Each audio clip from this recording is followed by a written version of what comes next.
Բարև ձեզ, մենք ուղիղ եթերում ենք, մեզ կարող եք հետևել Հայլի ակումբի եւ Անժելա Թովմասյան YouTube-յան էջերով, իմ հյուրն է ավանդույթի համաձայն, շաբաթը սկսում ենք պարոն Նահապետյանի հետ, Հայկ Նահապետյանը, բարև ձեզ պարոն Նահապետյան, շնորհակալ եմ հրավերն ընդունելու համար։ Եվ այսպես, 3 հրաժեշտ տվեցին Տիգրան Քյոսայանին։ Մեր ցավակցությունները։ Այո, ցավակցությունները իսկապես իր հարազատների շատ ծանր փուլ են ապրում, գիտենք որ Մարգարիտա Սիմոնյանը նաև ծանր հիվանդություն է, բայց ինքը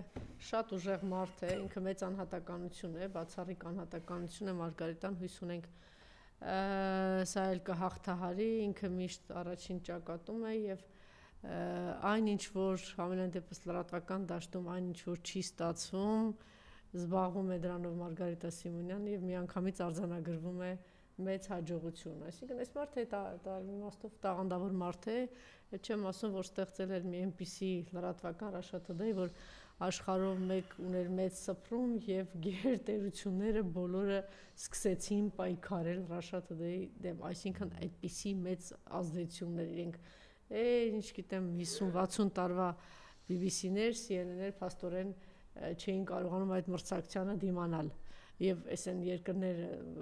որոշեցին իրենց երկրներում փակել, ովքեր առավոտից երեկոն խոսում են բացարձակ արժեքներից, խոսքի իրավունքից,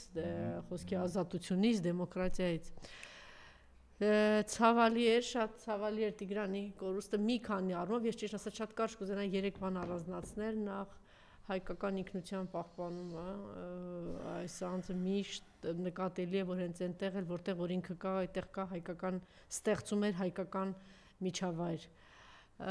եւ կարողացավ կյանքես հատվածում նաեւ ստեղծել ունենալ, ես կարծում եմ ցանկացած տղամարդու երազանքն է, հատկապես դրսում ապրող ունենալ, ինչպես ասում են, մեծ հայկական գեղեցիկ ընտանիք եւ ավանդական ընտանիք մայրերով, հայրերով, տատիկ պապիներով, հորաքույրներով եւ շատ երեխաներով ինքը կարողացավ ստեղծել այդպիսի ընտանիք, ես քանի որ Մոսկվայում հաճախ եմ նույն շատերի հետ շփվում եմ, նաև ինձ ասում են, որ այդպես իրենց մինայք իրենք շատ ջերմ ընտանիք են հայկական մեծ խոհանոցով եւ շատ հյուրերով, այսինքն նաև շատ հյուրընկալ, սրտաբաց, տրնաբաց ընտանիք էր, այդպիսի ընտանիք էր ստեղծել Տիգրան Քյոսայանը։ Երկրորդ, ինքը 3 ցավակցություններն է լսում եւ այնտեղ 1-2 ասացին, որ իր սիրտը Հայաստանի հետ էր, դա զուտ խոսքեր չեն։ Հիշում եք, որ նախ անընդհատ եւ ինքը եւ Մարգարիտան մեզ զգուշացնում էին 18 թվականից զգուշացրեցին, 19 թվականին զգուշացնում, պատերազմից առաջ զգուշացրեցին, պատերազմի ընթացքում, պատերազմից հետո թե մեզ ինչ է սպառնում եւ ուշքի եկեք հայ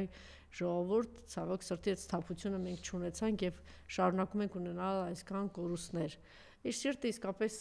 Հայաստանի հետ էր, եթե հիշում եք պատերազմից հետո ինքը այնտեղով հաղորդում ունի եւ այնտեղ խոսք ասած ուղված Նիկոլին, ես չի ուզենա նորից դա հնչեցնել, որ քեզ շատ դաժան բան է սպասում, դու պետք է երկար ապրես եւ ինչ է քեզ սպառում, անգամ չեմ ուզում կրկնել, որտեվ դու այդպիսի հրեշ ես եւ ինչ ես արել հայ ժողովրդի հետ եւ հայ ժողովրդի վրեժը քեզանից լուծելու էր։ Այնտեղ սա մեծ բան ցավ կար երկրի կորուստի այս պատերազմից հետո այս կորուստի այս ողբերգության նկատելը, որ ինքը ուղղակի ցավի տառապանքի մեջ է, որ իր երկիրը այդպես է ինքը ոչինչ չի կարողանում անել։ Եվ երրորդ,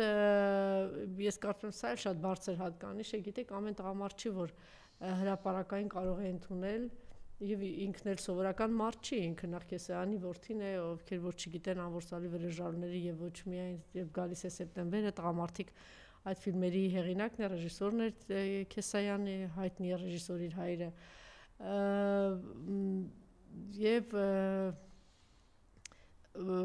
եւ այդպես բան ընտանիքում է մեծացել, ինքն էլ շատ հայտնի դեմք է, բայց հարցազրույցներից մեկի ժամանակ, երբ որ հարցնում են ձեր տանը ում խոսքը եւ այլն, ասես գիտեք հիմա ձևեր չեմ թափելու, Մարգարիտան ինձանից շատ խելոք է եւ խելացի է։ Ես ասեմ միայն խելացի եւ կայացած տղամարդը կարող է այդպիսի բան խոստովանել, որտեղ տղամարդիկ դա այդպես հիմնականում բարդույթավորված, եթե իրենց կողքը վարանհատականություն եւ խելոքին է լինում, այդպես շատ ավելի բարդույթավորում են եւ ոչ թե ավելի ազատագրված եւ ներքին ազատության բանով այսպիսի բաներ են ասում, ինչպես ասես Տիգրանը Քյոսայան, որ այո, ես ընդունում եմ, որ ինքը շատ ավելի խելոք, ինքը շատ ավելի արագ է մտածում, շատ ավելի խորքերն է, շատ ավելի խելացի է նայում մի շարք հարցերին, լուծումներն է շատ արագ գտնում եւ այլն եւ այլն։ Ինչևէ, շատ ցավալի է մի վառ անհատականություն կորցրեցինք մեր հայրենակից, նորից եմ կրկնում, իր մեջ հայկականությունը, հայությունը ունենալով, կրելով, դրանից չամաչելով, ընդհակառակը որտեղ որ լինում էր, այդ ավելի մեծացնելով, դրան ավելի մեծ ուժ, էներգիա ու շուկ տալով ցավակցություններս իր հարազատներին։ Իմիջիայլոց այստեղ էլ Հայաստանում է շատ հարազատներ ունեն։ Ես գիտեմ, որ անգամ այդ կապերն էին պահել իրենք, այսինքն այնպես չէ, էլի մենք Մոսկվայում ենք, հեռու ենք, բոլոր առումներով շատ կարգին մարդիկ, շատ ափսոս ցավակցություններ։ Եթե այդ կապված բան ունեք, եթե ոչ, անցնեմ հաջորդ թեմային։ Այո, ցավակցությունս եւ առողջություն մաղթենք Մարգարիտա Սիմոնյանին, որտեղ շատ կարևոր ճակատում է գտնվում, ավանգարդում է գտնվում։ Բարձր բարոյական։ Եվ պատահական չի, որ այո, եվրոպական մի շարք երկրներ եւ Միացյալ Նահանգները հստակ դիրքորոշում են Russia-Today նկատմամբ, իսկ տեղեկատվական քարոզչական դաշտում այդ լրատվական կառույցի հաղթանակը առաջին հերթին պայմանավորված էր ղեկավարի եւ անձնակազմի պրոֆեսիոնալիզմով եւ մոտիվացիայով։ Այդ մարդկանց համար գումարը չի կարևոր, հա։ Ի տարբերություն արամեծյան բոլոր լրատվամիջոցների, որը բիզնես է կամ ինչ որ օլիգարխների ձերքի գործիք իրենց շահերի սպասարկման համար, այստեղ լրիվ այլ է։ Մարգարիտան այդ կառույցով իրականում սպասարկում էր եւ սպասարկում է Ռուսաստանի պետության ազգային պետական շահերը, սա շատ կարեւոր է, հա։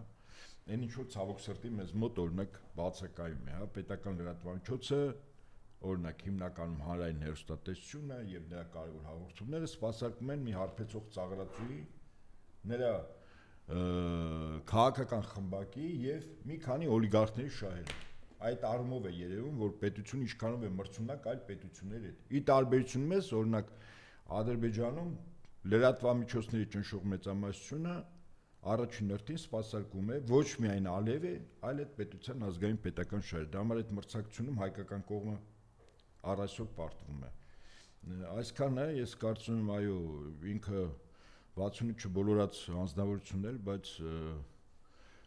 շատ բան հասցրեց, մեծ ճանահետք թողեց։ Այնուամենայնիվ մարդը իր աշխարհիկ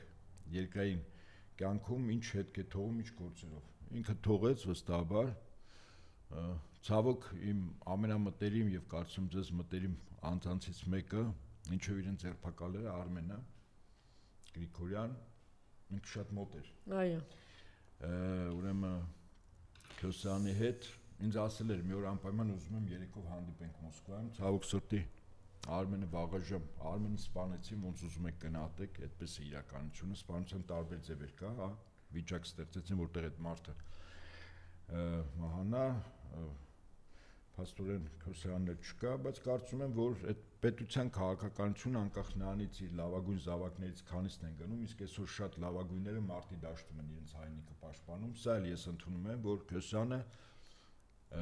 տեղեկատվական քարոզչական դաշտում ինքը պատերազմի մեջ էր, այնտեղ այդ դաշտում էլ է գնում կռիվ եւ այդ առաջամարտիկներից մեկը այո, ինքն էլ է ասում, որ այդպես է, այո, այդպես է, հա, այդ չեմ ասում իր բականին անկեղծ եւ խիստ գնահատականներ էս հարբեցող ծաղրածուի, որտեղ հոգի խանգարմունքի էին սրանց հասցնում, սրան եւ իր զուգընկերոջը։ Սա իրականությունը, դե ասում են պատերազմում թույլ չտվեց, որ Հայաստան գա վերջին տարիներին, չգիտեմ ով է իր այսպիսի բան երբեք չի եղել։ Որևէ մի ղեկավար նախկինում իրեն նման բան թույլ չի տվել, հազար քննադատություն է հնչել, ինչ ասես եղել, այսպիսի բան չի եղել։ Իսկ այս մարդն է որոշում, մարդիկ գան իրենց